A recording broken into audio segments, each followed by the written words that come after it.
Namaskar. In this episode of Dil Se, we'll be talking to one of the greatest legal luminaries of this country, whose legacy will be remembered for years to come. Very few lawyers in this country have had the courage to speak truth to power, who always fought for the less privileged, who has always fought for justice, and have never hesitated to even tell the court when the court is going wrong, both on law and facts. A person who comes from Gujarat, comes to Delhi in 1985 and starts practicing in the Supreme Court. He became 3 times president of the Supreme Court Bar Association, became a senior advocate in 1998. His father was a judge of the Gujarat High Court, Justice Arvind Dave, and he has fought many a public causes which do us proud. Humble in his approach, authoritative in his convictions, against bulldozer justice, stands up for minorities, and wants this country to become a power to be recognized and the judiciary to be independent, always rooting for the common man. That person is Dushyant Dave. Thank you very much, Dushyant. Namaskar, Kapil ji. Thank you so much. I just want to start by asking you, what was your early life like? As a child, Yes. it was very interesting. I was fortunate to be born into a very liberal family. My parents, my father had very strong value system. He was very highly educated in Bombay at Elphinstone College, then Government Law College, then he did Advocate OS, practiced in Bombay, then became government pleader in Baroda, our hometown, and then went on to become district judge first and then High Court judge. So, and my mother, extraordinarily religious, extremely devout Shivite, and very, very orthodox in many ways in her thoughts, because she was not very highly educated, but yet extremely liberal with her children. Okay. So the upbringing was extremely liberal by both parents. I don't think we were ever reminded about studies or about doing our work. They knew that we would do whatever we had to do on our own, and so it was beautiful. I mean, journey took me and my twin sister. My other brothers, siblings were much older. So 2 of us were with our parents when my father became district judge. So we traveled from Baroda to Palanpur in Banaskantha district, then to Jamnagar, then to Nariyad, then to Ahmedabad. Okay. So when did the family reach Ahmedabad? We reached in Ahmedabad in 1970 when my father became High Court judge. Okay. And I was 16 at that point of time. So my college education was in Ahmedabad all through. I did commerce graduation and then did law. I started practicing in 78 in Ahmedabad in Gujarat High Court.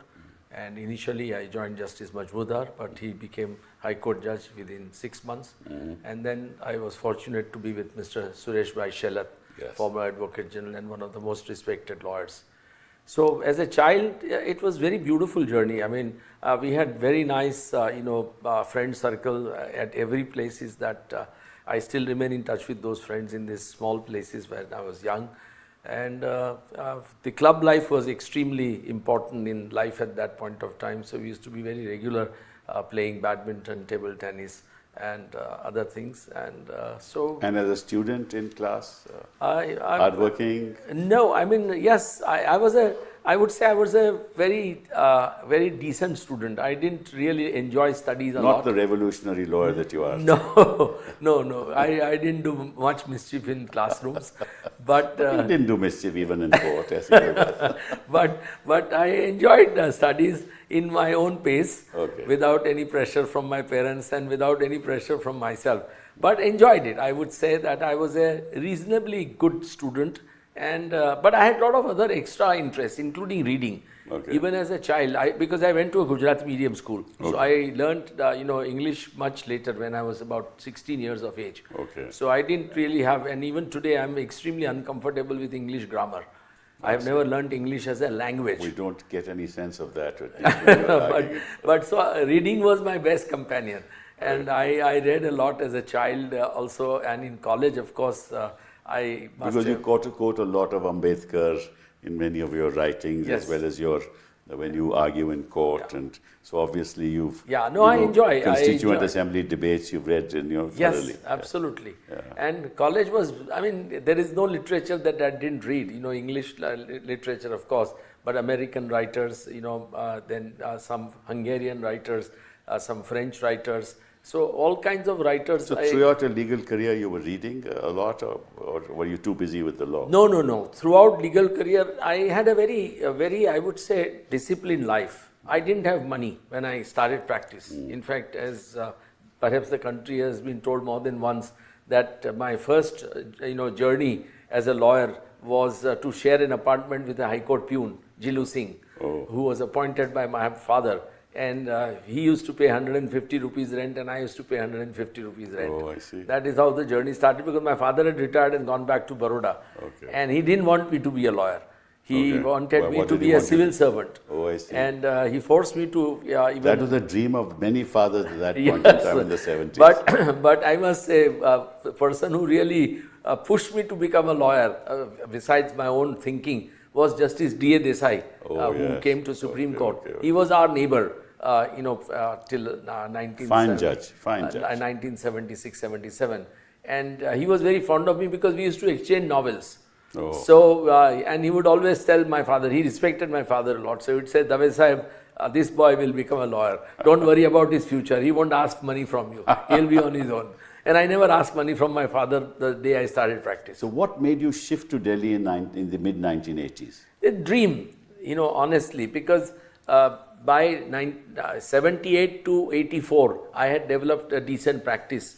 I would say... Now, you used to meet me, you used to come to Supreme Yes, Court and meet and me. I have briefed you also. Yes. And I had, in the second generation of lawyers, I would say I was at the top in Gujarat in 6 years' time. Okay. And I had a very good, clientele, both from public sector undertakings of Gujarat, as also from the private sector, and a lot of individuals, of course, who teachers. A lot of companies, and, Nirma, yeah. and many of them. So teachers and many others. So I was reasonably okay. In fact, bought my first brand new Fiat. I still remember GAK 9999. Oh, I see there it is. In 1984. It was a... These are milestones in your life you Yes, never forget. and then so by 84, then I had started coming to Delhi, as you saw. I had a lot of clientele outside Gujarat, including Aditya Birla Group. Then there was many companies in Rajasthan, spinning in Rajasthan, and Bhilwara Group. Then in Delhi, Dabur, VAM Organic, which is Jubilant today, and many other companies. I started advising outside Gujarat. Especially in tax matters, excise customs in those days. Reliance also was one of my clients from 1983, I think. So that prompted me to think outside Gujarat. And of course, coming to Supreme Court was a dream that I had, in my vision. And of course, I didn't know how to execute that dream because by 1986, when I came here, my bank balance was 5 lakhs. Okay. So it was not an easy journey, but I was determined. And by then, I found a good solution that if I come to Delhi and don't succeed, I must have some fallback. So I then floated a law firm, and Kamal Trivedi and Rakesh Gupta, they were both working with Mr. Sudhir Nanavati, a very prominent lawyer of Gujarat. They joined me. And Kamal Trivedi is now the Advocate General of Gujarat. So that means in Gujarat you floated there. Yes, in Gujarat. And that was a cushion for me. So that helped me a lot because there was some amount of work, some amount of financial, support which was guaranteed. Because most of the clientele in that firm was mine. I had a great goodwill which I was leaving behind to the firm. Office was also... Your son, who is a lawyer, is now continuing in that firm? No, my son is in Bombay. I did not I quit that firm long back, the day I became senior in 1994. And and then of course I came to Delhi. As you saw me progress, I didn't join anybody, That's true. but I had good work in Excise Tribunal initially, Company Law Board, MRTP Commission, as we used to be known earlier. So all that slowly gave a lot of confidence. Then made entry into simultaneously in Supreme Court. A lot of constitutional law matters, a and lot of then- very important matters, Yeah. and dethroning some chief ministers of states. Yes, and it was I would say it was a tough decision. My parents were very upset that I took the decision to come here, but my wife, of course, supported. Luck always favors the brave, you know that. Yes, and I definitely plunged into a very serious, risky enterprise to come to Supreme Court. But then I've been lucky.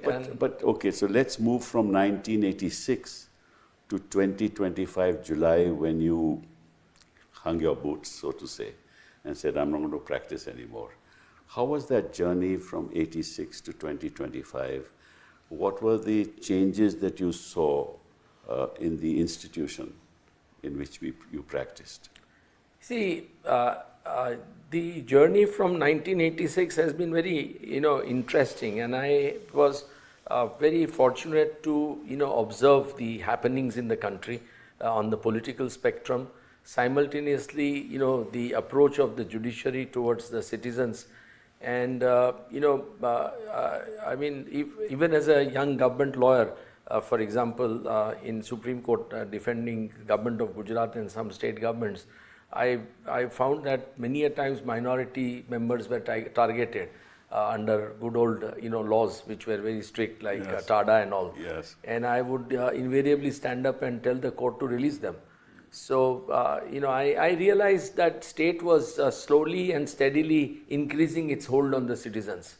And that shaped my, philosophy, my approach to law, and my desire to really help citizens when they are confronted with such challenges on the part of a, ever powerful state as it was growing, so powerful.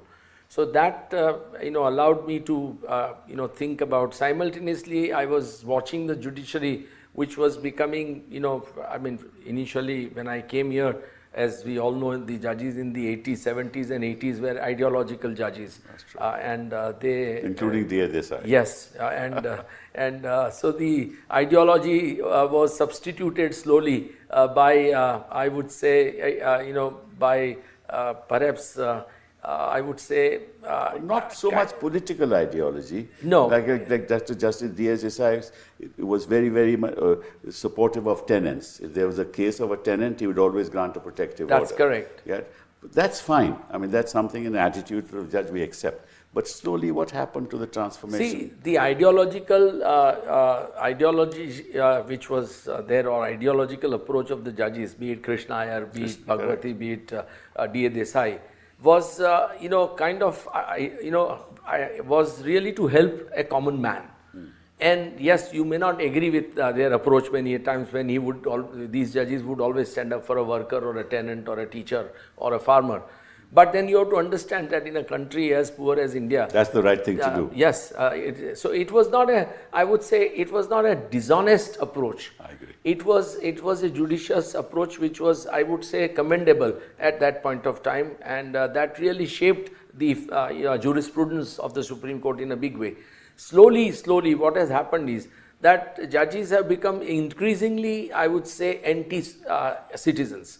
And therefore, over the years, one is saying that, judges are not very sympathetic to a common man's problems or challenges, legal challenges. And they try and, first they would try and look at the law objectively, apparently. But in that objectivity, I could see that judges were doing injustices to a common man.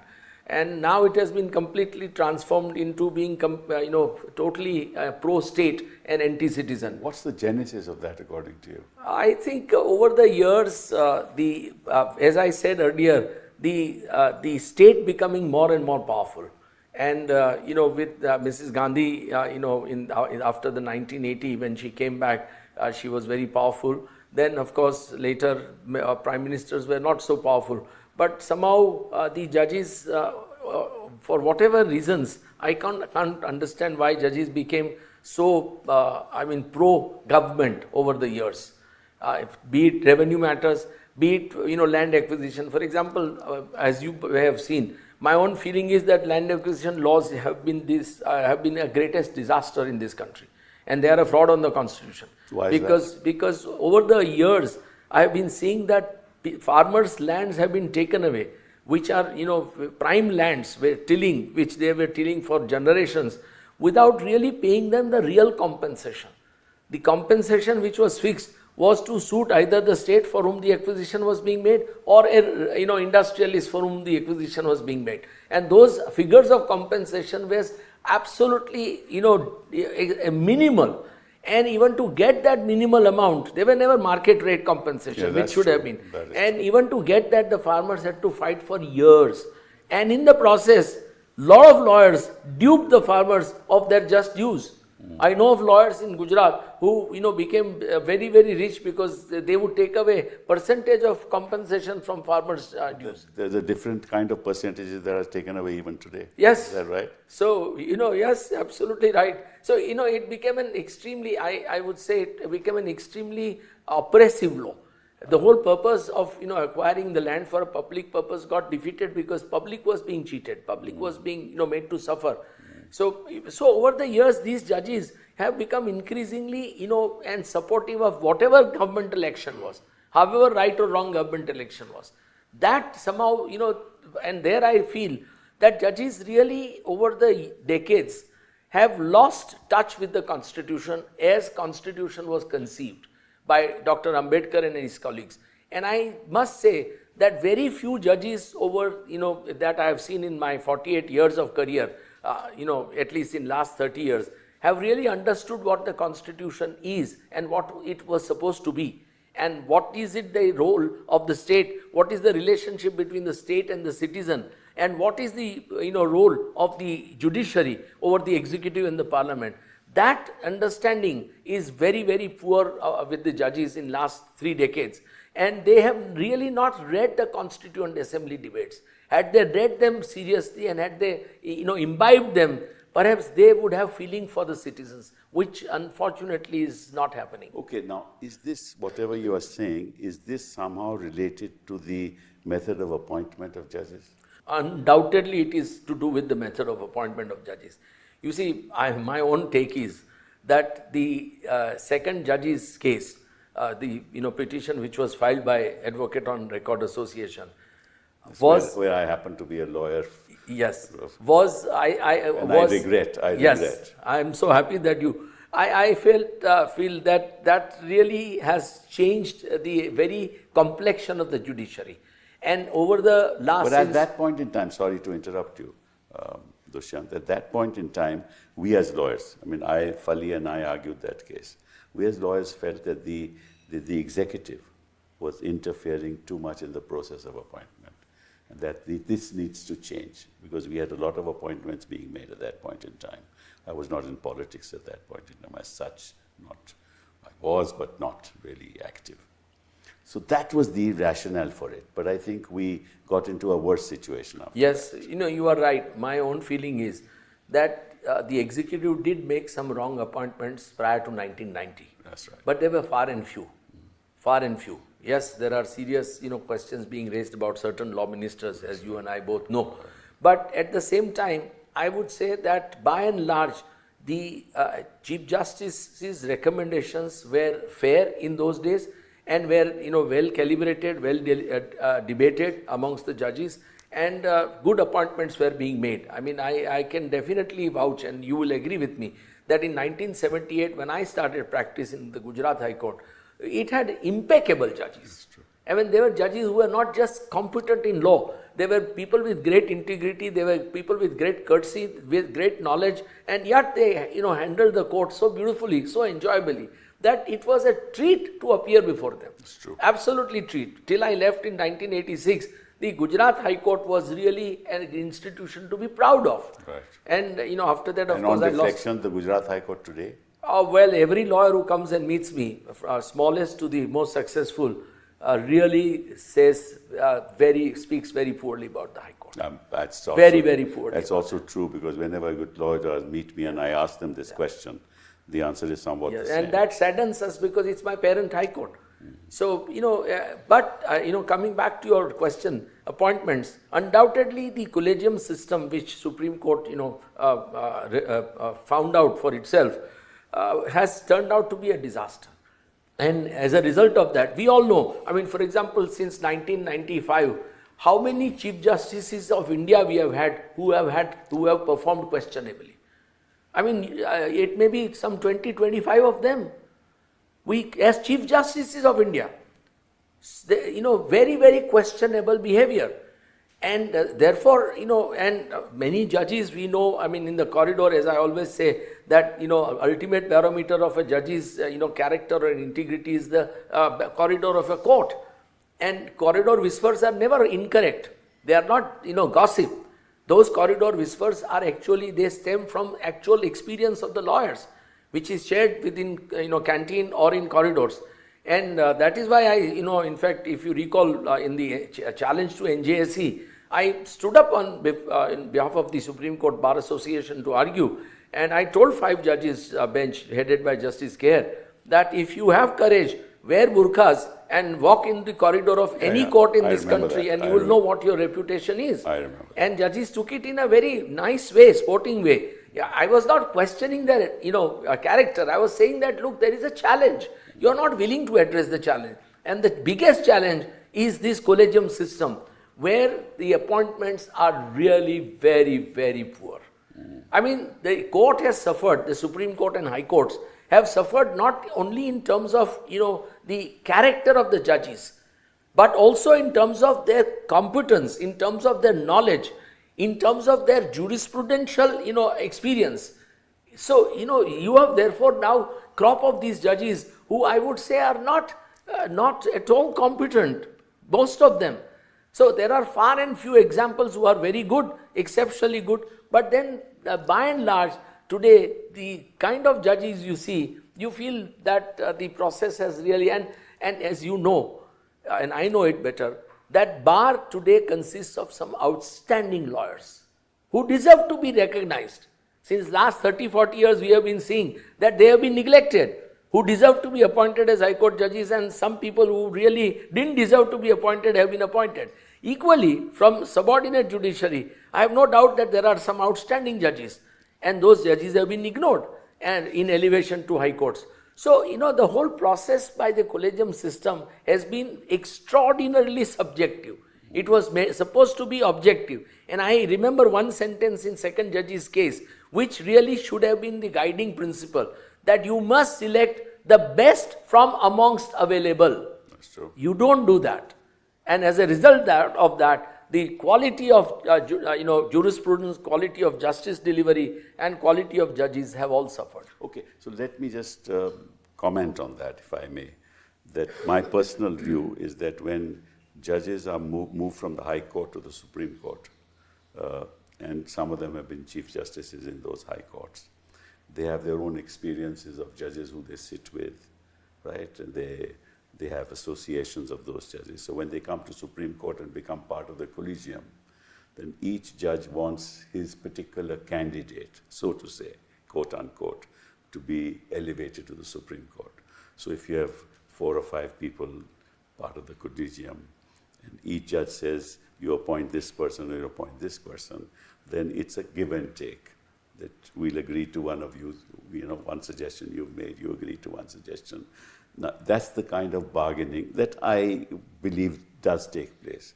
And in the process, the government also says that we also need our nominees, right? So therefore, this is that kind of bargaining that is taking place, which is far away from merit.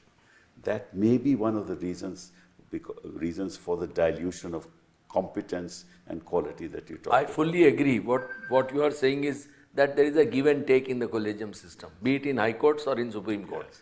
And undoubtedly, as a result of that, the best candidates are not chosen. Exactly. Secondly, after 2014, we are seeing increasing domination of the executive over the collegium. Right.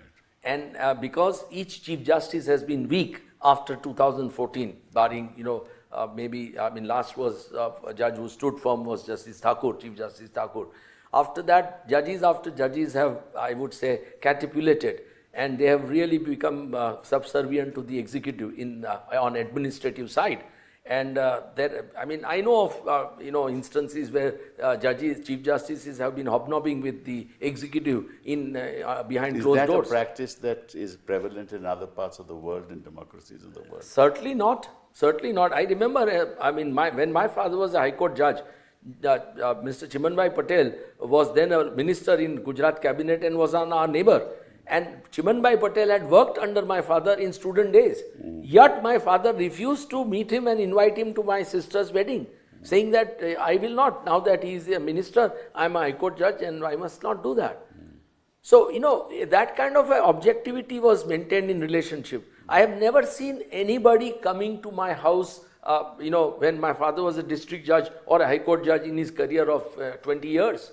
Never seen anybody questionable. But that used to be the norm at one point. That was the norm. So, this has changed dramatically. Now there is law ministers, home ministers. They are all hobnobbing with judges. We hear, stories which are, horrendous, where chief justices have admitted to friends that yes, home minister and chief justices have sat late in the court because of their interaction going on with the home minister.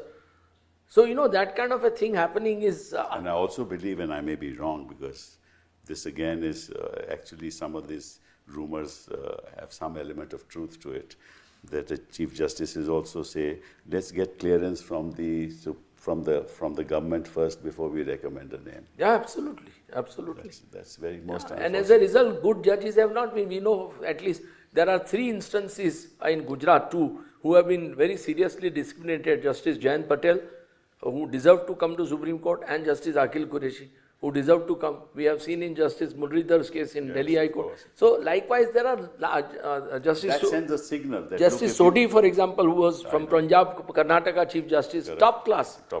So, like that, there have been many people who have been ignored by the collegium, wilting under pressure from the executive. And the reason is that if the judge wants to give an independent judgment, and when he does, he's either transferred or his chances of coming to the Supreme Court are blocked. So the other judges who know that this is happening would not like to suffer the same fate. Absolutely, and these judges, for example, Justice Qureshi and Justice Patel, were targeted because they had taken a certain judicial decisions against Mr. Narendra Modi when he was Chief Minister of Gujarat. So they were actually targeted, and collegium was party to that targeting. That is a sad story. What hurts us is that the collegium was part and parcel of that. And even good judges in collegium, I don't want to name them, but so-called good judges in the collegium whom we respect, they fail to, protect these people. The other problem, and I want your views on it, is this concept of master of the roster. What's your opinion on that? Master of the roster is the most abused concept that we have devised. And in fact, I appeared for Mr. Shanti Bhushan when he challenged the concept. And one of the arguments that I developed before the court was Justice Bhushan and Justice Sikri, I think.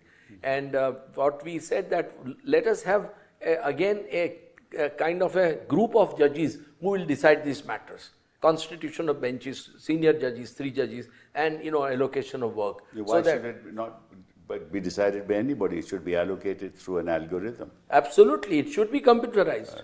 It should be computerized. Today you are saying that politically sensitive matters go only to certain judges. Take for example these 2 boys who are involved in this Delhi riot cases, Sarjil Imam and Umar Khalid. Now you send them to bench comprising of Justice Arvind Kumar and Justice Anjaria, which should not have gone there. Why do you say that? Because their judicial approach is known. They are pro-establishment.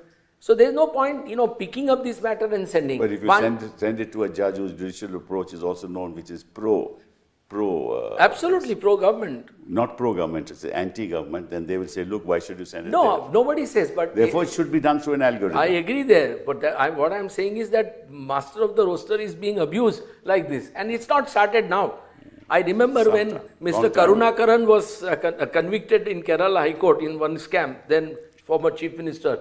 That matter was sent to bench number 8 or 9. I remember I was sitting in court that day by Chief Justice Balakrishnan. Yes. So, it happens. These kind of things have been happening for a long The time. most important matters are not sent to the senior most judges. Yes. Either you send them to the senior most judges or you send them, as you said, through computerization. Right. Because see what has happened is, if so-called concept of master of the roster has allowed the registry also to misuse its position. And with the help of certain lawyers in the Supreme Court and maybe certain outsiders, we hear the stories of certain outsiders being able to influence listing of matters in the Supreme Court. Now that could be avoided, as you rightly said, if you have an algorithm which decides the matters where it will go. Once you have allocated the subject that a particular judge will hear criminal matters, then that matter accordingly as per the algorithm, matter number 1 will go to senior judge A, matter number 2 will go to senior judge 2, like that. So it should be, but this power, I don't see how this power can be justified in a democracy under the Constitution. Let me throw some light on something related to this. Now, the master of the roster in the Supreme Court is the Chief Justice of India. The master of the roster in the High Courts is the Chief Justice of that High Court. And nowadays you have this concept of special judges under special statutes, PMLA, matters relating to members of parliament, legislative assembly goes only to those judges. So if you have a special judge who has a particular inclination and he is made the special judge for all MP, MLA matters, then all opposition leaders who seek some relief, I have seen in the past in several high courts, never get it. Undoubtedly. Right. So why should there be one judge nominated? Why should there be one judge? And what's the purpose of that? I fully agree with you that this whole concept, and there is no doubt that there is a lot of wrongdoing happening in sending these matters to certain judges, right. And executive definitely has a say in it. I have no doubt about it. Course. There was a time when I've seen when I was growing up as a young lawyer in Gujarat, when we had late Mr. J.M. Thakur as the Advocate General. He was extraordinarily independent and objective. That's true. Would never ever, have even whisper a word to a Chief Justice or to a judge about a matter. Probably one of the longest serving Advocate Generals. Longest. Yes. You are right. Till he died, right? He came in 1960 from Bombay as Advocate General and he died in 2000 or so. And no government dared to remove him. Right. Every Chief Minister said, please continue, because he was, so well respected and well regarded. But what I'm trying to say is that as a law officer, he would stand up and tell the judges that my government's decision is wrong. Set it aside. He would never defend an indefensible cause. Today, the law officers from the highest Attorney General to, the Advocate Generals to, the youngest of the government lawyer, they defend government matter, decisions as if they are gospel truth. Nice. And indefensible decisions are being supported by them openly in court.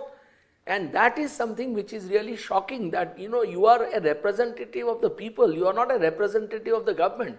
You may have a nomenclature, government lawyer.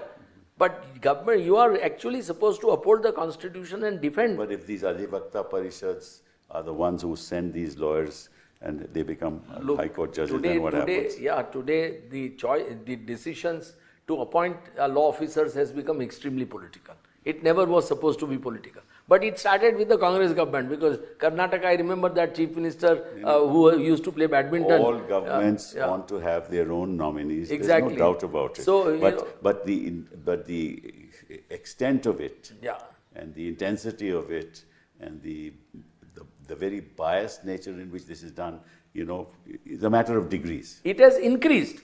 But it started long back. Of course. Now, because Advocate General's office, like in Bombay, Sirvai was Advocate General.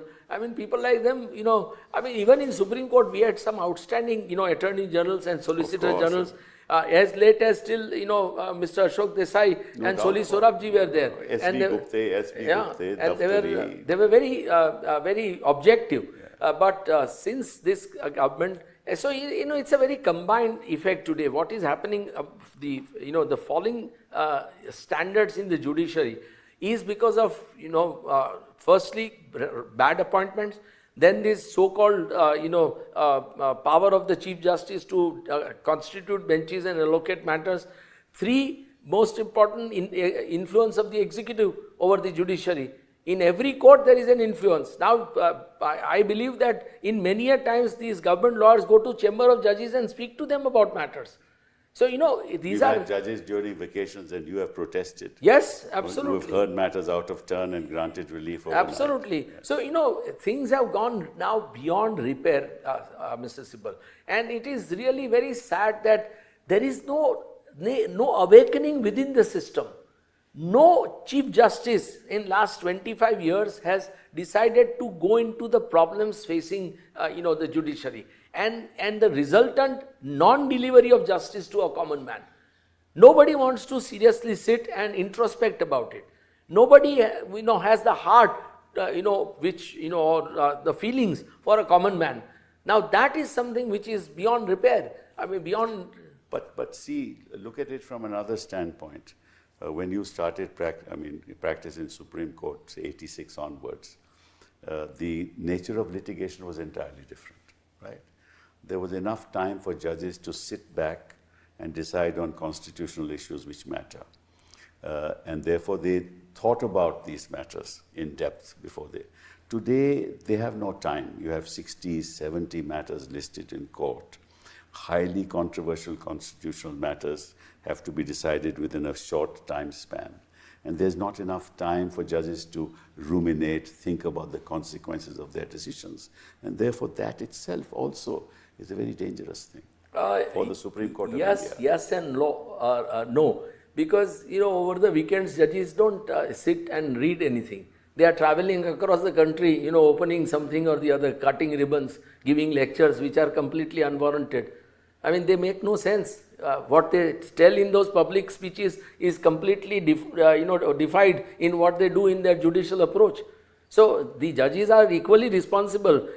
Take, for example, judgment on Article 370 by a constitution bench. If they had merely followed the statement of the man who piloted Article 370 in the Constituent Assembly, they would not have given this judgment. He explains what that article was about. You will get trolled badly on this comment. Yes, so maybe, but they did not even follow that. Pro-Pakistani. So if you had to constitutionally interpret, the least that you could do was to do service to the framers of the Constitution. We did all that. Yeah, but so what I'm trying to tell you is that judges, yes, they are under pressure. There is no doubt about it. But now they have... doesn't give enough time for them to think about really in depth about matters. I don't think, Bhagwati, Justice Chandrachud, they used to sit back, ask questions, interact. Absolutely. Look at matters and the consequences of their judgments. This doesn't happen anymore. But they were also geniuses. Let's understand. No doubt about it. I mean, you can't compare today's judges to Bhagwati and Chandrachud and Krishna Iyer and even D.A. Desai or all those judges. Muntwalia, so they were Justice Sharma. Yeah. So they were Verma. truly, they had the concepts of law so clear, that it was a joy for, and their uptake was amazing uptake. Within seconds they could, pick up a matter. Right. Today you have most judges are, run-of-the-mill judges. They have no concept. Their pickup is very poor, and they do what their interns tell them. Those one-page notes that they give them. They decide matters on that. They know more about the workings behind them. Yes, and so it is really a sad commentary. Adding to this, now, as you know, the strength of Supreme Court has now been increased to 38, which includes the Chief Justice of India. So it'll become 40, then it'll become 45. Well, what happens to the Supreme Court of India? Well, even today they don't follow their own judgments. But what happens to the institution? What kind of the Supreme Court is message does Supreme Court is not just the ultimate court, but Supreme Court is a court which lays down the law as per the Constitution of India. Article 141 says law declared by the Supreme Court is the law of the land and is binding on civil and judicial authorities.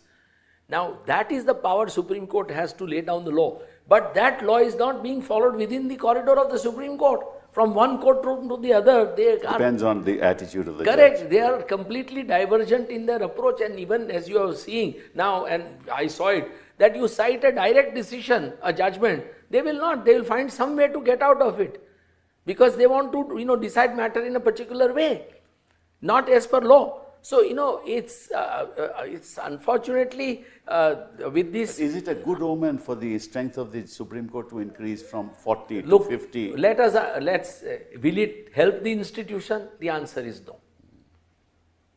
So, because And will it reduce litigation? It won't. And certainly will it- not. Certainly. Sir, I mean, the other day, some researcher for Niti Aayog prepared a report, and he said that if, I don't know how far it is true, but he said that even if you don't have a single new case filed in India today, it will take 340 years to decide all cases which are pending. I mean, it's a shocking More and more statistics. people are filing more and more cases every day, so therefore increasing the strength by 4 is not going to answer the question. No, and unless you introspect. See, biggest problem is that biggest litigant is government. Government goes on every day taking wrong decisions. Take, for example, PMLA. The kind of powers that Enforcement Directorate wields And Supreme today. Court doesn't do anything Yeah, about wields today is shocking. I mean, it is nothing but open, I would say, open state terrorism. And the judges are sitting silent spectators, mute spectators. They have no respect for people's rights. They don't want to protect them. So, that's one. But every way, in every which way, there is no governance left in the country. There is very subjective, decision-making process in government at various levels, and citizens are suffering.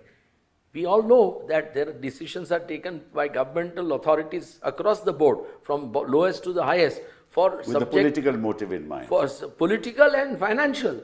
There is massive corruption in the country. We can't, ignore it. That's true. I mean, all these people who sit in power and think that there is no corruption, they are naive. I mean, or they just want to be blind. The Prime Minister said we'll get rid of corruption in no time. Look, listen, everybody, you know what is happening in income tax authorities, GST authorities, this ED, all these institutions. After demonetization, corruption was to vanish. Nothing it has increased manifold times. I can assure you that I come from Gujarat and I know many people in Gujarat, and they tell me that the proportion of corruption in Gujarat has increased 10 or 20-fold times. More money in the market, so more money to take. Yeah. So, people are, there is no doubt that, but nobody wants to address it, frankly. And I'm surprised Prime Minister himself doesn't want to address it. I have no doubt he sees what ED is doing day in and day out. And he knows it's to their advantage. So, but they are not, he is not willing. He did say, मैं खाता नहीं और खाने नहीं देता हूँ. But जरूर खाते नहीं है. We agree that he is a man with great integrity. But what about people around him?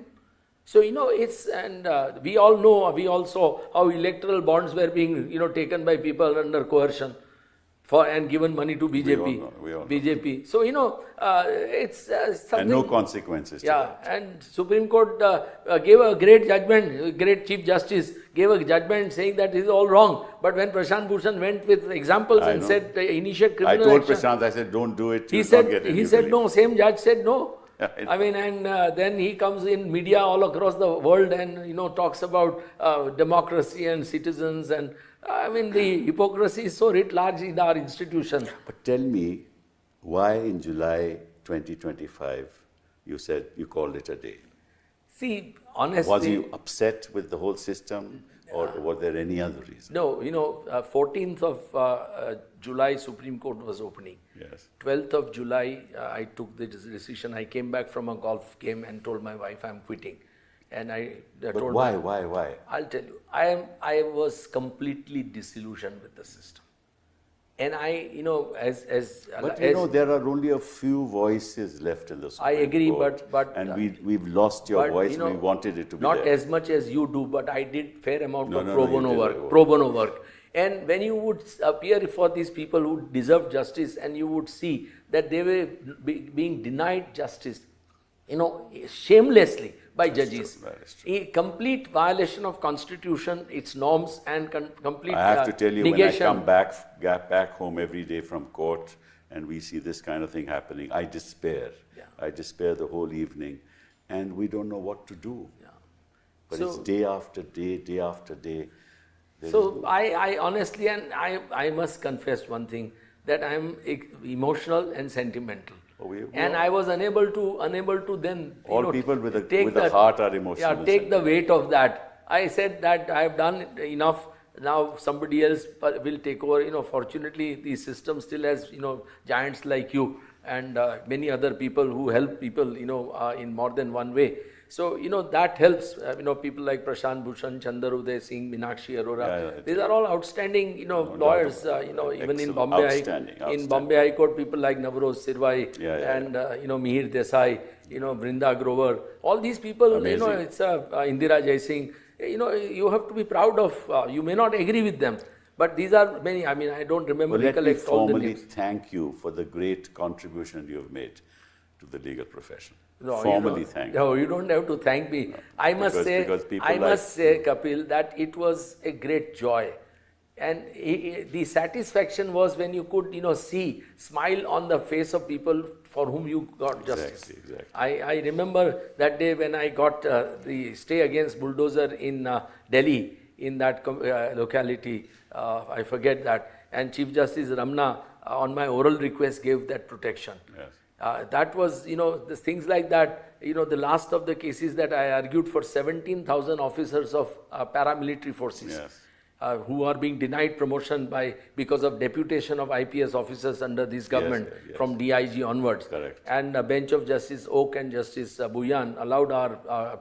I mean, when I came... Those are the joys of the profession. And wherever I travel today, and these officers, are there, they make a point to, come and thank me. That's true. And unfortunately, government brought a law to upset that judgment, and but there are thousands of such cases which I could do.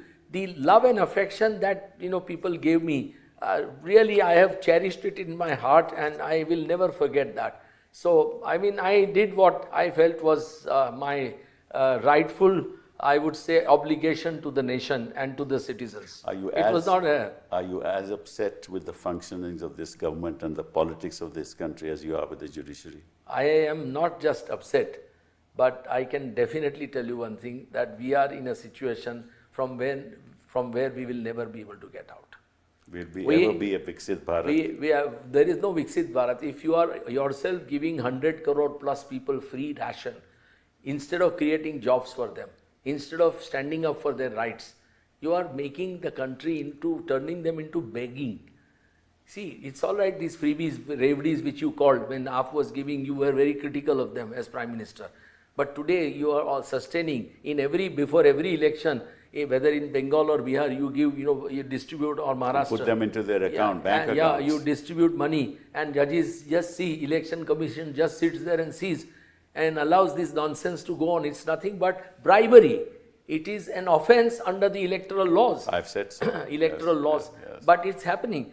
Let us understand one thing. This country is in dire situation.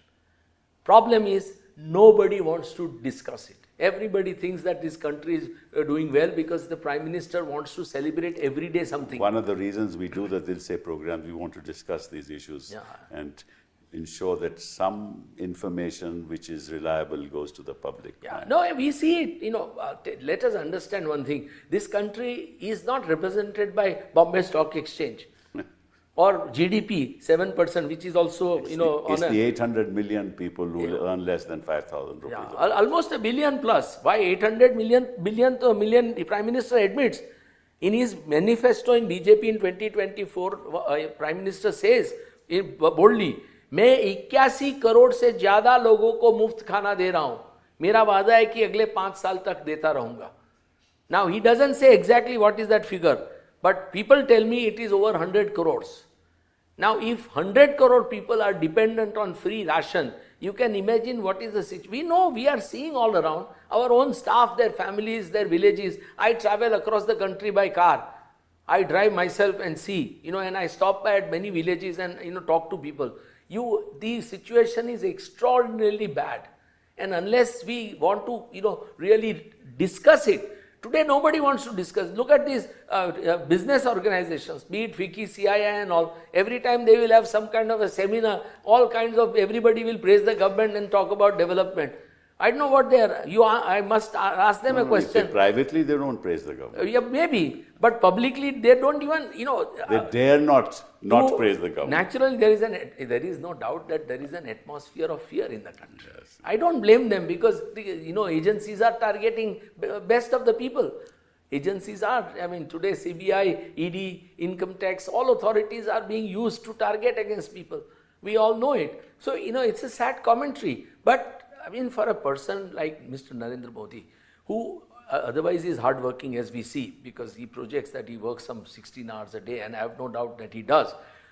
And he claims that he wants to do something for India. If he wants to go down in posterity as a great Prime Minister, should he not be thinking about it? Should he not be discussing these things openly? Well, it's 12 years now. Yeah, there is no discussion. He never has had a press conference. He never allows a question, inconvenient question. No questions to be asked. Yeah, no questions to be asked. So that worries me. That why does he not... Even if he were to have a press conference, the Godi media will not even ask him a question. Yeah, but why does he not want to do it? If he wants to go down in posterity as a great Prime Minister, why would he? If I was Prime Minister, I would be really... He does have one-to-one interviews. Those are all fixed matches. Fixed matches. No, but Kapil, the situation is really bad. The job today... What's the economic situation like according to you? To my mind... petrol, diesel prices going up, and what's the... Look, first and foremost, 200 million plus youth are unemployed today. And we have an advantage of age in the world today. Our youngest population in the 30s is the highest in the world. Right. We are missing the opportunity. This generation without jobs. We have missed it. We have missed it. We have wasted it. So that's one aspect. The other is price rise. You see, the inflation, it's all right. We always look at those of us and everybody who counts in this media and in government and in society and all whom we come across. We look at the nation from our prism, from our eyes. We don't realize, the inflation is really eating up, hurting common man beyond imagination. Before him, every rupee counts. Correct. It doesn't matter to us if petrol prices are increased by 7 rupees or diesel prices are increased by 8 rupees a litre. It doesn't matter a damn, we won't even notice it. But for that common man, it means a huge, huge impact on his, because he has to afford... Limited income, inflation means he can't spend on the things for his children, for education, for health, and there are quacks around who are going to exploit him. See, one of the best indices is this, that last year Government of India has admitted in Parliament, more than 60 lakh children have left schools halfway through. Why? Because their parents, government schools, these are free education, because these children are needed to help the parents earn money. Obviously. And Gujarat was highest. The rate of a student living in Gujarat is 35%. The social indicators in Gujarat are very dismal actually. Because most government schools are in one classroom and with one teacher. And this is vibrant Gujarat. That's vibrant and Viksit Bharat. Yeah, vibrant Gujarat. So, nobody wants to, unless we have some kind of a platform where this is being raised, I think people will have to go to people. Good people will have to, who really can make a difference, who know what is happening, should go to people and explain to them these challenges. So that they in turn can ask the representatives of the people from Sarpanch to the Prime Minister that please do something for us. We need voices like yours in this country, and I hope that even if you're not at the bar anymore, your voice will be heard. And I'm glad that I've had this conversation with you, because people know now how you practice law, what values you stand for, and what a great contribution you've made to this profession. Thank you. Thank you so much. Thank you very much.